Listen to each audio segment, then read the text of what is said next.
Let's get started in the NBA where the top two teams in the East and the West are solidified. But which finals matchup should fans want to see? I'll get into all of that a little bit later. After starting off with where I really want to start up, which is with a follow-up of what happened last Thursday night in Los Angeles when LeBron James confronted me about his son, Bronny. I spoke about it last Friday on First Take and right here on this podcast as well.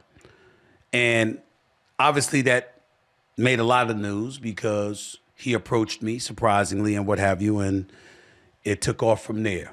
Just to remind everybody of what transpired, I was sitting courtside.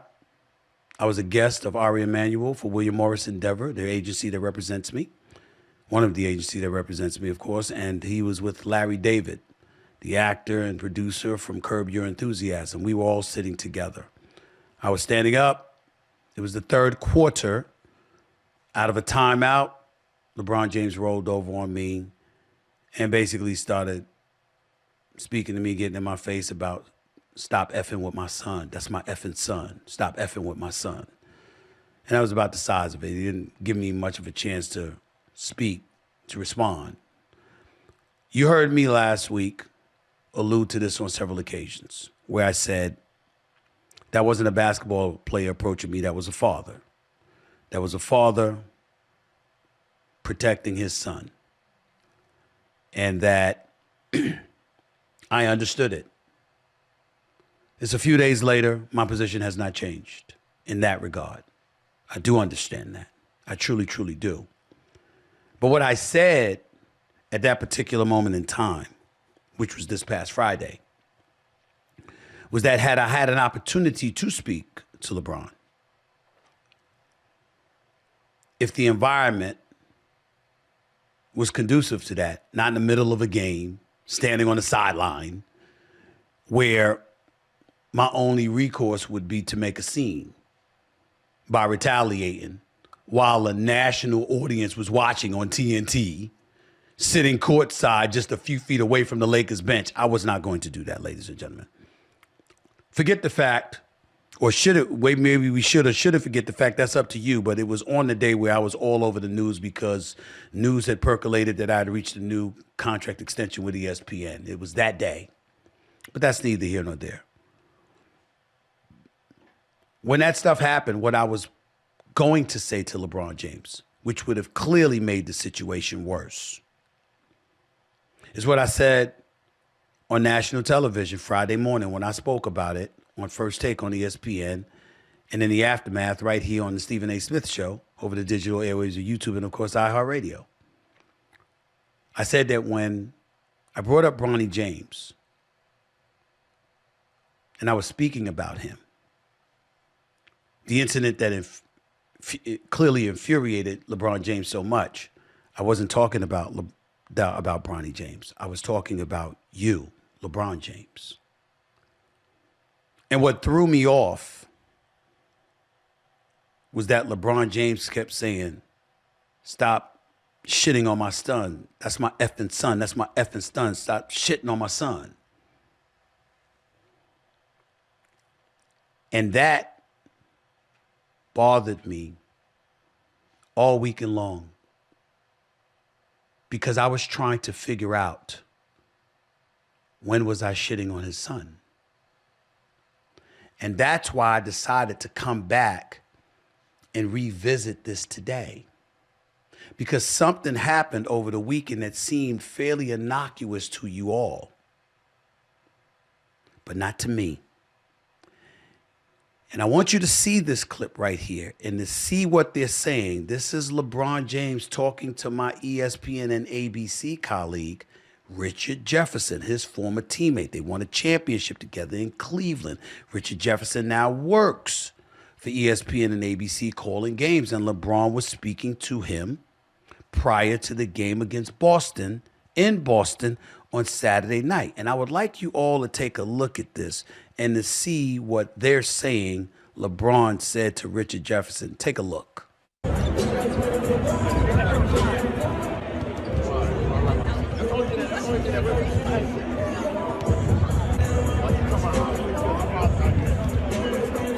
So y'all saw that. So he was saying that what set him off is me saying, I'm pleading with you as a father.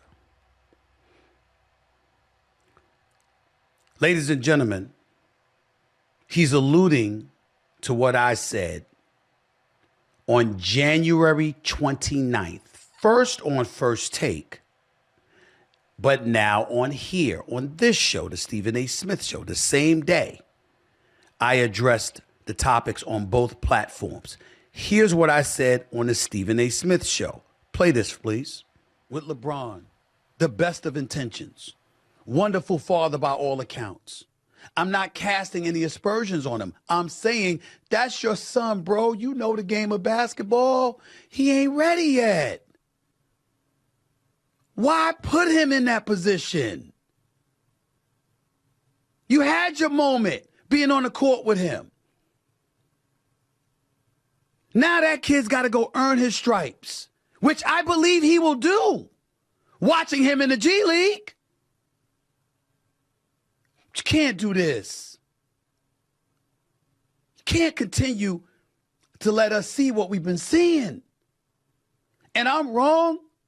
I'm questioning him as a father because I'm saying, yo, wrap your arms around him and say, not now, not just yet. That's questioning somebody's fatherhood. There you have it.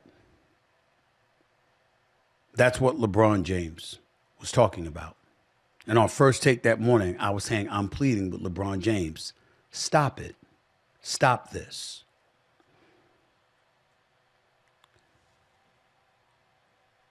Yet the LeBron James that approached me said I was shitting on his son.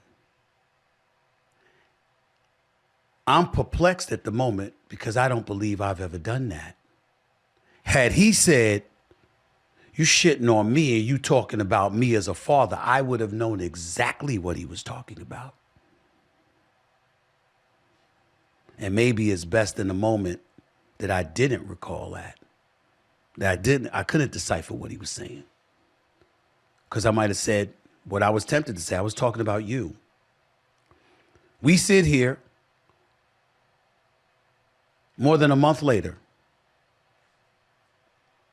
I stand by what I said, just like I said on television Friday. Why do I stand on what I said? Why do I stand by what I said? Because it's important that all of you know the back history as it pertains to me. Now we're going to get a little deep. When Bronny James was in high school, I never went to see him play on purpose. I hinted at potentially going over to Sierra Canyon and watching him play, but I never went. And when I spoke about it on the air, I said, the kid, from what I'm being told, has potential. But we all know how great his father is. And we all know what a figure his father is, not just as a player, but in some people's eyes as an activist, and in some people's eyes, in a variety of other ways that can serve to not just galvanize, but polarize certain communities in this country. Folks are looking for an excuse. If I walk into an arena because I'm Stephen A., and to watch a basketball player that is the son of LeBron James, I know that from the moment I depart from there, everyone wants a critique about his game, and I did not want to do that. So I never watched him play in high school out of respect and deference to the James family. He goes to college. He suffers the heart ailment. I mean, my God, it scared the living hell out of us when we all heard the news that for a couple of seconds, he wasn't responsive. You're like, oh my God, we hope he's okay. And I said, to recover from that, you can't judge him on what you see his first year in college because he's not 100% healthy. That's not fair to him because he's LeBron James' son and you're inviting additional scrutiny. So I never went to USC. I'm out here in LA all the time. I'm here now. I've had opportunities to go to USC to watch Bronny James play, but I didn't think it would be fair to him and to LeBron James.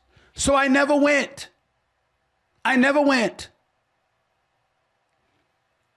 Then he's entering the draft instead of staying in school. And when he decided to enter the draft, and you had people speculating about what he wasn't, it was a colleague of mine by the name of Kendrick Perkins who went on national television as a former All-American with LeBron James in the 2003 All-American class, if I remember correctly, who said in front of the cameras on the record, we've never seen a 14-year-old be named a McDonald's All-American, bringing into question the legitimacy of Bronny James being an All-American. I didn't touch it.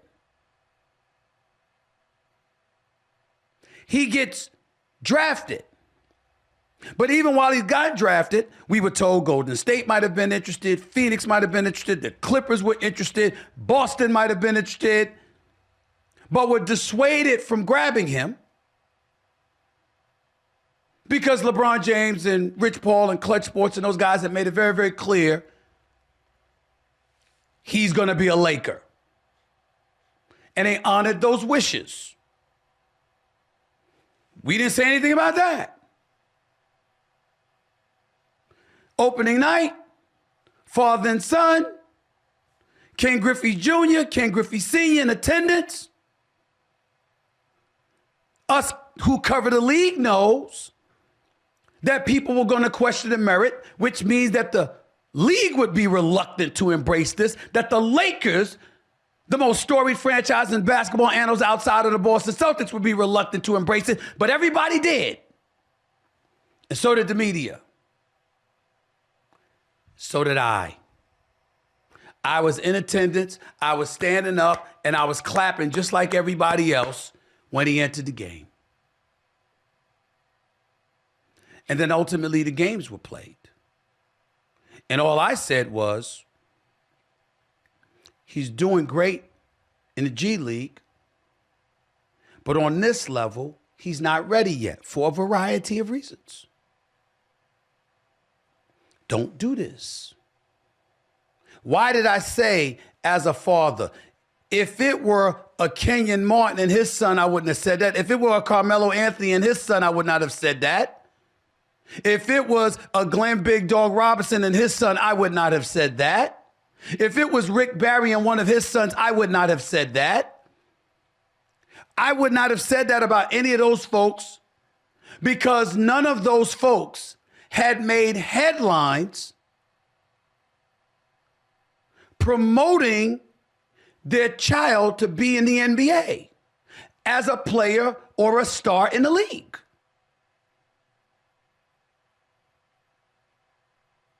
This son just came in here. Tim Hardaway, let me not forget him. Senior and junior. That didn't happen. Those dudes played and performed and positioned themselves to be in that situation. That wasn't the case here.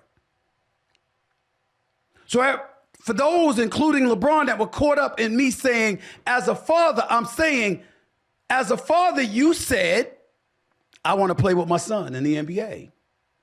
You said, I don't care if you want me draft Bronny. At this point, it's not about the money. I don't care where it is. I'll play there. I just want to have a year with my son. It was you that said, despite high school, despite the heart ailment, he's better than some of the players in the league. So when I was saying, as a dad, don't do it, I wasn't just talking about Bronny, the player. I was talking about the dad saying the things that he was saying that was only adding pressure to the son. That's what I was doing. So I've never, ever, ever been about being critical of Bronny. I've gone out of my way, being who I am in the position that I am in, to avoid even critiquing him for years, out of respect for the James family. Rich Paul knows that. Adam Medelson knows that. Maverick Carter knows that. Opposing agents and players, former and present, who would ask me why I wouldn't do it, know my position. It was on the record. There's clips of it on First Take. That was my position. So when he said to me, stop shitting on my son, I'm like, what? What are you talking about? But then something happened. Something happened. And a light bulb hit my ear. And that was him with Richard Jefferson. LeBron James with Richard Jefferson. You saw the video. So when he sat up there and said, when I'm talking as a dad, right? That's the only thing. That's the only thing I'm tripping. I don't give a F. Once he talks about you I plead as a father, I can't. So it wasn't about Bronny. It was about him.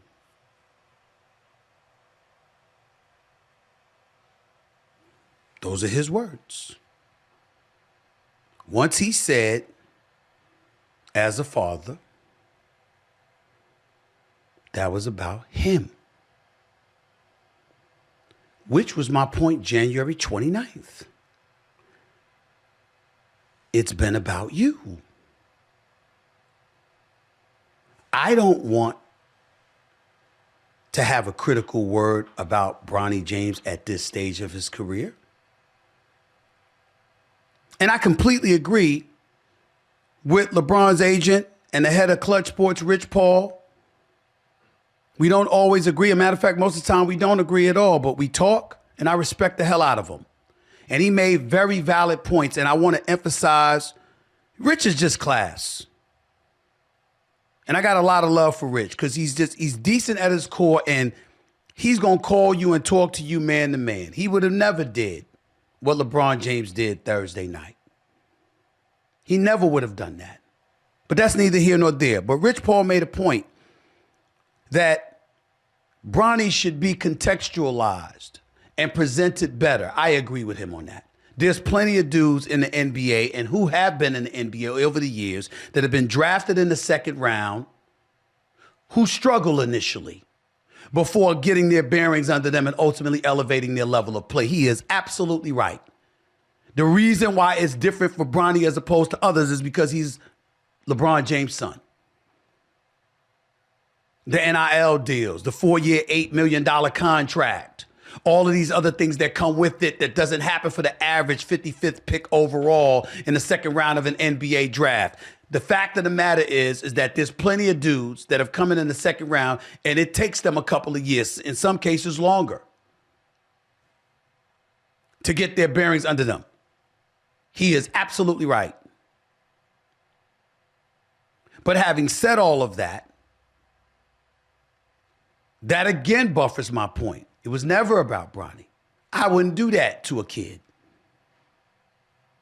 It was about his dad. And it wasn't about his dad even wanting him in the NBA. It's the things he said and the things he maneuvered and manipulated in order to get his son to wear the same uniform as him, which brought that attention. And the reason why I'm bringing that up is because I want to get into a conversation about me because of how some folks have been attacking me. Not over this, but using this as an excuse to accuse me of hating on the brothers. I'm sick of that shit. I'm not backing up from that anymore. I'm not taking it from people anymore. I'm not just a black man. I'm a brother. I'm not going to take this shit from people anymore. I'm going on Gilbert Arenas' podcast tomorrow. Gil's Arena. With Rashad McCants, with Kenyon Martin, Swaggy P, Nick Young and the crew. I can't wait. I can't wait for that conversation. I'm not taking this shit no more from people. I've had it with this. Because It's incidents like this that people try to piggyback off of. And they try to use it as an excuse to talk about me, hating on brothers. Me, the brother who is the ambassador for HBCU Week, that's generated millions in scholarship dollars for thousands of kids. Me, who's helped diversify ESPN with the opportunities as executive producer of First Take, black folks, men and women period, white as well, any minority you can find. I'm me who has worked in this business for 30 years. Think about what I know. Think about what I've seen. Think about how much incriminating stuff that I could say. Think about how many incriminating facts I have. And I'm talking about the game. But literally, these brothers act like if this were boxing and a black dude knocked another black dude out, and I talked about the black dude that got knocked out, it's black on black crime. But the brother that knocked him out, you're just going to ignore the praise I gave him. Gervonta Davis fights Lamont Roach last week. It was a majority draw because he took a knee. If the ref had counted that, Gervonta Davis should have lost the fight. Me saying that means I'm hating on a brother? What the hell has this world come to? But this is the stuff that I'm being subjected to. I'm not taking it anymore. I'm not taking it anymore. I see players, I ain't gonna even mention their names right now. I got plenty of time to do that. But LeBron is one of them. A week before he confronted me, remember he said, why should somebody be the face of the league? Well, all these dudes do is go on the air in the mornings and shit on players. He was talking about me. Why? Because I got you number 2 all time? I think LeBron James is the greatest player in the history of man outside of Michael Jordan. I don't have him as number 1. Great father, great husband, great actor, great businessman, great family man, great philanthropist, great producer. What haven't I said? 4-time champion, 4-time league MVP. All-time leading scorer in NBA history right now. Surefire first ballot Hall of Famer. What have I not said? Come on, man. But they've been talking. These players, some of them, not most, not all, but a few. You know what they've been trying to do, right? In my opinion, what they've been trying to do is accuse me of selling out for the purposes of making it difficult for me to walk the streets as a black man amongst my peoples. Treating me like I'm not down. And I got to come on here on a public platform and speak about the challenges and the trials and tribulations that I have had to endure to help us, just because I'm critiquing your game. And too many of y'all have allowed them to get away with it. That's the real story here. Because LeBron told Richard Jefferson, and by virtue of doing that, told all of y'all, it wasn't about his son. It was about him. Because I said, as a father. But you're going to forget the quotes you gave. You're going to forget how you were bloviating about him. You're going to forget the fact that I said before he ever played the game, don't do that because you're bringing more attention on him, which means he's going to be more heavily scrutinized. And then you're going to get mad at us for pointing out what you were saying. But we forget that. We forget that.